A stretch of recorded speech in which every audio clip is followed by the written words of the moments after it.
you. Are you subscribed yet? If not, why? Go on and subscribe.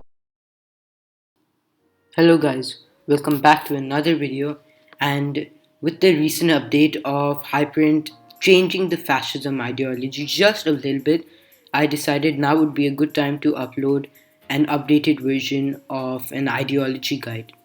Each ideology, like the 7 listed there, non-aligned, and then on the left side we have socialism, communism, in the center we have liberalism and democracy, and in the right we have nationalism and fascism.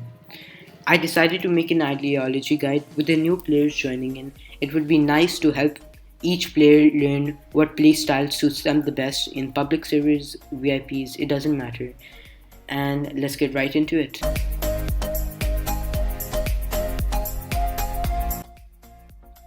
There are 9 countries in the game with their ideologies already set. The first one is Laos. They start on socialist. Then there's China as well, which starts on socialist. Vietnam starts on socialist as well. And then the communist countries are North Korea and Cuba. Now, if we look at democracy, India is a democratic nation in this game, United States, Brazil, and Japan, while the rest of the countries in the game are non-aligned.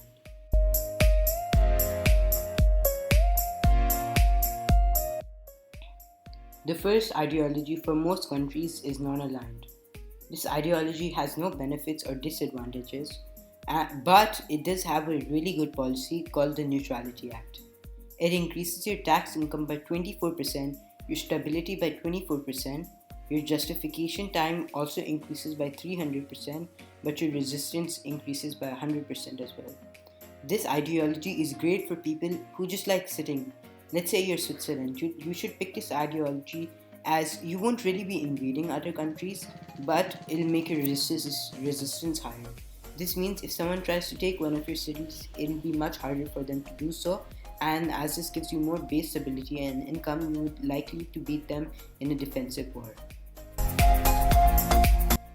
Now if we start at the left side of the ideology tree, the first ideology there is socialism. It increases your manpower by 40%, your tax income gets reduced by 10%, your justification time gets reduced by 15%, and your military reinforcement cost also gets reduced by 15%. Your base stability increases by 3%, and your war exhaustion gain adds on to 0.0 -1%, and your factory output increases by 50%. Now, I wouldn't recommend staying as a socialist country and instead moving on to communism as soon as you can, because I'll tell you later on. But let's move on to communism, and then I'll tell you why you shouldn't stay on socialist. For communism, you get a manpower increase of 100%. Your tax income goes down by -25% compared to 10% in the socialist branch. Your justification time gets reduced by even more by -25%. Your unrest reduction unfortunately becomes -10% as well. Your military reinforcement cost becomes -40%, your base stability goes up by 8%, your stability hit on offensive wars gets +1%, and your war exhaustion gain becomes -0.03%, and your factory output becomes 125% compared to 50% in socialism. So now you ask, why shouldn't you stay as a socialist country? Well, there's just one really good policy for communists. It's called forced labor for descendants. It gives you +15% tax income, +40% factory output, and +50% resource output. If you add your tax income -25% and you add in +15%, your tax income becomes a mere -10%, allowing your tax to stay relatively the same. Your factory output increases by 40%. If you add that to the 125% given by communism, it'll become 160%. This can allow you quickly to become an economic powerhouse, producing consumers for the whole game. I would suggest people who like to expand fast and like to spam infantry to go communism. This is because justification time for communists becomes -25%, allowing you to declare wars much faster. Your military reinforcement cost becomes -40%, which allows your troops to heal faster and cheaper as well. Your stability hit actually increases by 1% whenever you declare war. Your war exhaustion will go down much faster compared to other ideologies, as communism can last a longer war compared to other ideologies, and your factory output becomes insane. You should definitely go with communism in a public server if you like to expand and spam infantry and fight long wars. This will really help your gameplay. And let's move on to the next one. The next branch of ideologies is the liberal democratic branch. The benefits of liberalism is you get a 40% tax income more, and your unrest reduction increases by 25% faster. The disadvantages are your justification time increases by 30%, your military upkeep cost increases by 5%, and you lose one stability every time you declare an offensive war. Next ideology is now democracy after liberalism. Your justification time increases to plus 75%. Your tax income though increases by 110%. Your military upkeep increases by 15%. Your unrest reduction becomes 40%. Your manpower increase drops by 10%, and your stability hit whenever you declare an offensive war becomes 3%. To become liberal and democratic is for people who like to play backline and support their allies. Let's say you're playing America but your friends are in Europe.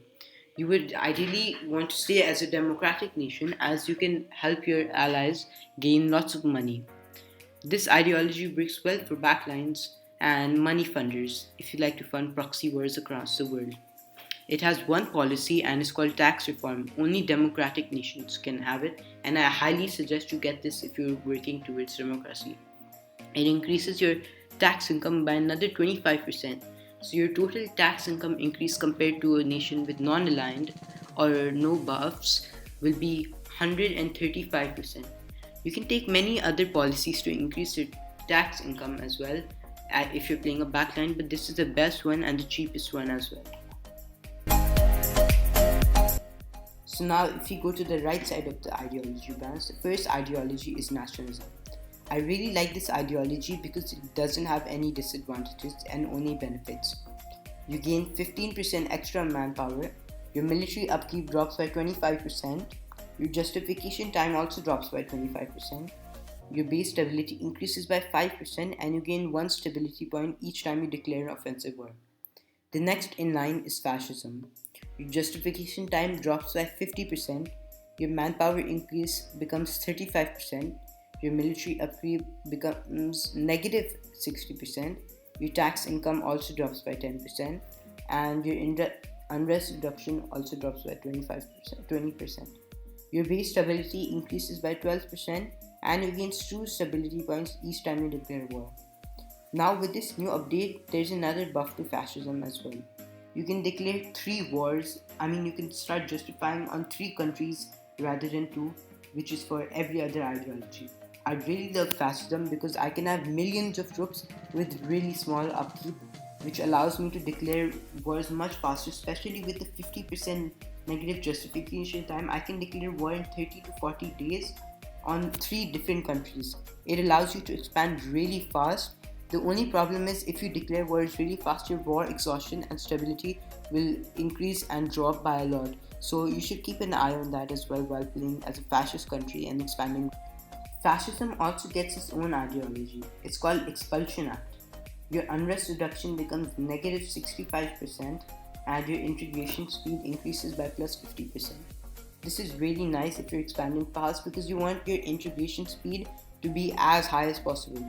This is because when you're invading new countries, your unrest will increase by a lot. If a country gets integrated, then it'll have no unrest unless your stability is really low. And this ideology was only for fascists, and I really like it when I'm expanding fast through public service. Alright guys, thank you so much for reaching the end of this video if you made it this far. I hope you can find your playstyle now that I've told you each and everything about every ideology and how you can use it to your advantages in public service. And please make sure to leave a like and subscribe. Thank you very much for watching. See you.